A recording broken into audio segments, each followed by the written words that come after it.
Did you know that reading can save lives? Of course I don't mean cheesy romance novels, although they sometimes can feel quite reviving. I'm talking about fiction that challenges our views on what it means to be human. And today I would like to discuss with you one novel in particular that very successfully advocates human rights. Because fiction can actually do that. Isn't that cool? And if you're wondering how, I will tell you. When we talk about human rights, we often talk about the present. What comes to your mind? Maybe an organization raising awareness, trying to stop an ongoing violation of human rights? And when we educate people on human rights, how do we do this? Well, we often talk about the past, speaking of it as a closed-off chapter, an historical example of what to avoid in the future. But it takes a long time for human rights crises to become history, because when the horrors are over and the media coverage starts to die down, it lives on in the minds of those that were directly or indirectly affected. Fiction works to make the past come alive again, by showing a more personal, less abstract side of things. It is important to acknowledge that survivors are still being hurt by the past. This is something that might not be visible on a mass scale, but it becomes real to us through fiction. I think everyone who reads, whether voluntarily in their free time or involuntarily for school, has encountered this phenomenon. Think of children's books. An example would be John Boyne's The Boy in the Striped Pajama about the Second World War, which teaches empathy and educates children on the dangers of othering. Or a more recent example would be the bestseller by Ali Smith called Spring, which provides readers with a detailed and intimate description of British detention centres, raising awareness about Britain's current and questionable refugee policies. We tend to neglect the real impact fiction can have. Fiction is not just a fake story. It can serve a purpose. It can be powerful.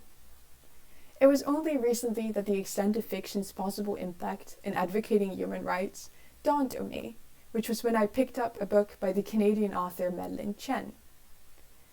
In this book, called Dogs at the Perimeter, Thien writes about the Cambodian genocide under the Khmer Rouge regime. The story follows two characters, Janie and Hiroji, who are neurologists in Montreal, and both have a very complicated past that's interwoven with human rights crises. Janie having lived through the Cambodian genocide, in which she first lost her parents and then her brother. Here you can see some pictures of this genocide or this time and a representation of the genocide in the Daily Mirror, a British newspaper. And Hiroji, the other main character, having fled Tokyo with his family as a child after its firebombing in 1945, which you can see here, and in the Detroit Free Press. Having also lost his brother, James, who was a Red Cross doctor, who was sent to Cambodia to help those hurt by the American bombings there. And here you can see those bombings. And a newspaper article in the Washington Post with Nixon pointing at a map of Cambodia after bombing it, or just before. In just around 200 pages, Thien tells countless stories of loss and trauma. It is fiction, but it captures real emotions, it moves real people, and it might even incline them to press for real change. But how exactly does Thien manage to promote human rights with a novel? What makes it so successful in connecting us not only to the story of Janie, but to the story of Cambodia's genocide victims as a whole? The power lays in the conveyance of feelings, and Thien's repeated use of fragmentation seems particularly effective here. What do we define fragmentation as? In literary studies, fragmentation denotes the disintegration of text or narrative. However, in neurology, on the other hand, fragmentation of the self can be seen as an indicator of severe trauma. According to Eric Kandel, who is a professor of neuroscience at Columbia University, New York, and who's also a Nobel recipient, all our memories are formed through synapses, those structures that connect neurons in the brain. These are neurons, a very old picture, but still important.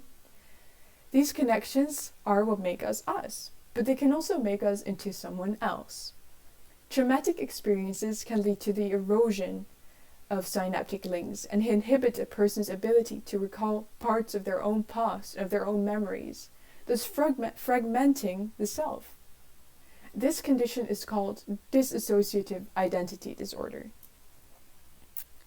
Its presence is also accounted for in the novel in Dogs at the Perimeter, where both Janie and James use a dissociative identity disorder as a coping mechanism, as is visible in the next quote, which is, "There was a memory at the edges of my consciousness, but with a great force of will, I managed to avert my eyes from it."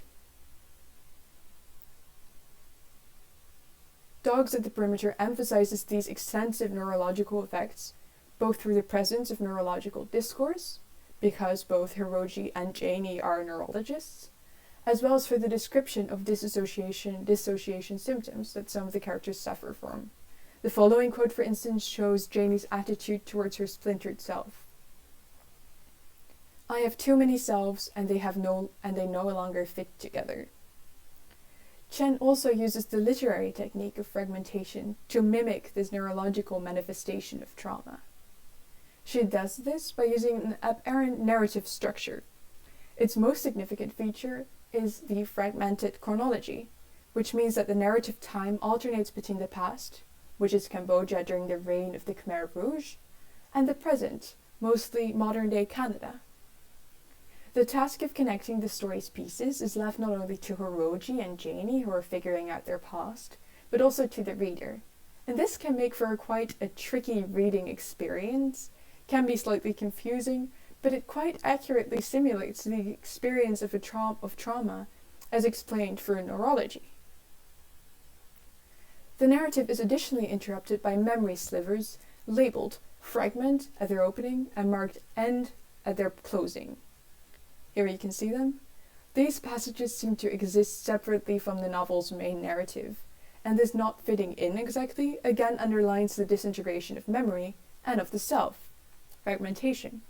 However, the clear dating of the passages shows an attempt at connecting the pieces and making them whole again, which is the process of healing from trauma, becoming whole again. A second example of literary fragmentation used by Chen is that every chapter has the name of a character.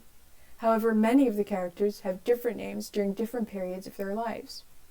The main character, for instance, is only named Janie when she arrives in Canada, where she is adopted. And under the Khmer Rouge regime, she goes by May, while her name from before is unknown. Taking on a different name had been customary in Cambodia, as we can see in the following quote. In Phnom Penh, in the temple schools, a new name had been a rite of passage, a bridge from one shore of life to the next, a symbol of a transformed existence. But under the Khmer Rouge, names became shallow covers of identity. As in this quote, this was a country he had learned in which no one responded to their names.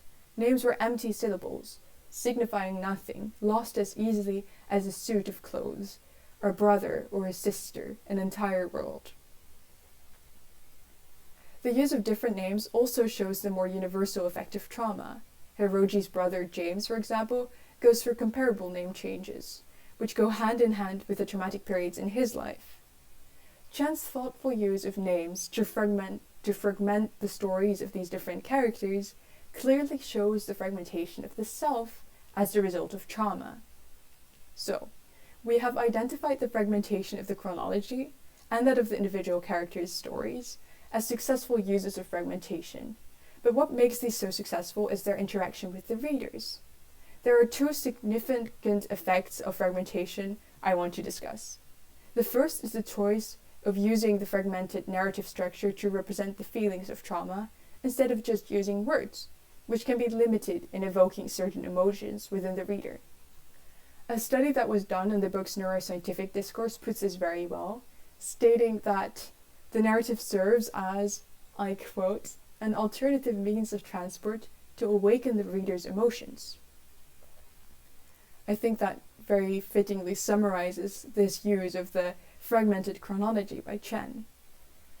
A second is that it forces the reader to puzzle the different fragments together, not only simulating trauma, but also seizing the reader's continuous attention by requiring their active engagement.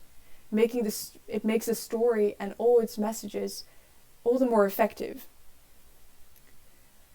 So, when you pick up your next read, it could be Dogs at the Perimeter, or any novel of your choice, think about this talk.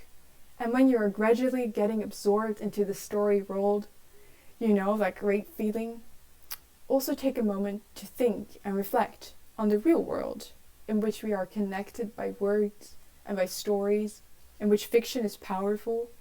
And in this wonderful and complex world of ours, a book could save a life. Thank you for listening.